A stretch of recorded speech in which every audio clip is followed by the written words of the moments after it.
में bird flu का alert. 9 कुर्जा पक्षियों के शव मिलने के बाद से प्रशासनिक अमला भी अलर्ट हुआ।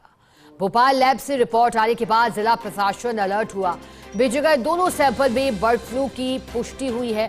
कलेक्टर प्रताप सिंह ने अधिकारियों की बैठक ली।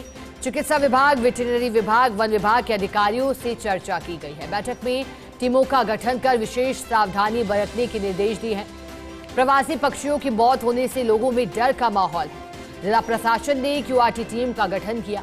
पशुपालन विभाग व वन विभाग की संयुक्त रूप से क्यूआरटी बनाई गई। क्यूआरटी के गठन के साथ ही वन विभाग द्वारा तालाबों और जलाशयों पर गश्त बढ़ाई गई है।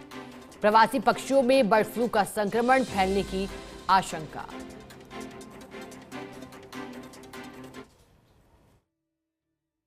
जैसलमेर जिले के फतेहगढ़ क्षेत्र में कुर्जा पक्षी की मौत के बाद उसके सैंपल भोपाल भिजवाए गए थे। अब सैंपल रिपोर्ट है वो आ चुकी है और सैंपल रिपोर्ट जिस तरीके से पॉजिटिव आई है उसके बाद चिकित्सा विभाग जो पशुपालन है वो अलर्ट मोड पर आ चुका है। हमारे साथ चिकित्सा विभाग के वरिष्ठ डॉक्टर उनसे बात करते हैं। सर, जिस तरीके से कुर्जा पक्षी की मौत के बाद है वो चिकित्सा विभाग है वो अलर्ट मोड पर आ गया है, क्या रिपोर्ट में आया है अब तक और रिपोर्ट आने के बाद किस तरीके से चिकित्सा विभाग अलर्ट है? ऐसा है कि 12 तारीख को यहाँ वन विभाग से हमारे को 2 सैंपल प्राप्त हुए थे कुरुंजा पक्षी के डोमिसाइल के, और उनको हमने पैक करके भोपाल भिजवाया था और वहाँ से हमें एज ए पॉजिटिव कंफर्मेशन हुआ है एवियन इन्फ्लुएंजा का।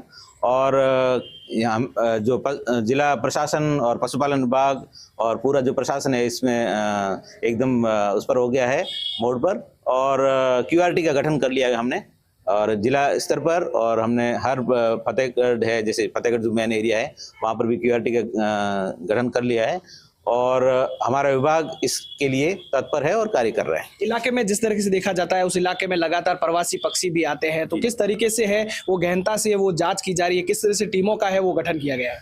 देखो, फतेहगढ़ में हमने जो भी वाटर पॉइंट्स है वहाँ पर हमने टीमें गठित करके उसमें फॉरेस्ट के डिपार्टमेंट के, पशुपालन के और प्रशासन के व्यक्ति ये मिलके हम कंटिन्यू उसको वॉच कर रहे हैं और टीमें वहाँ पर जो भी पक्षी यदि मृत मिलता है उसका डिस्पोजल करना और उनकी सैंपलिंग करने के लिए कार्य किया जा रहा है। पक्षियों में किस तरीके से फैलता है, इसका क्या कारण? देखो, एवियन इन्फ्लुएंजा है पहले से, अब जो अपन बर्ड फ्लू कहते हैं ये कांटेक्ट में होता है, रेस्पिरेटरी डिसीज है तो एक दूसरे से ट्रांसमिशन होता है। इसलिए अपने को जो भी पशुपालक है या जो भी ग्रामीण भाई है जिनको भी यदि कोई ऐसी पक्षी मृत मिलते हैं तो जल्द त्वरित हमें जिला मुख्यालय पर संपर्क करें जिससे कि हम उसका निस्तारण कर सकें, और यदि किसी प्रकार की यदि अपने को पॉजिटिव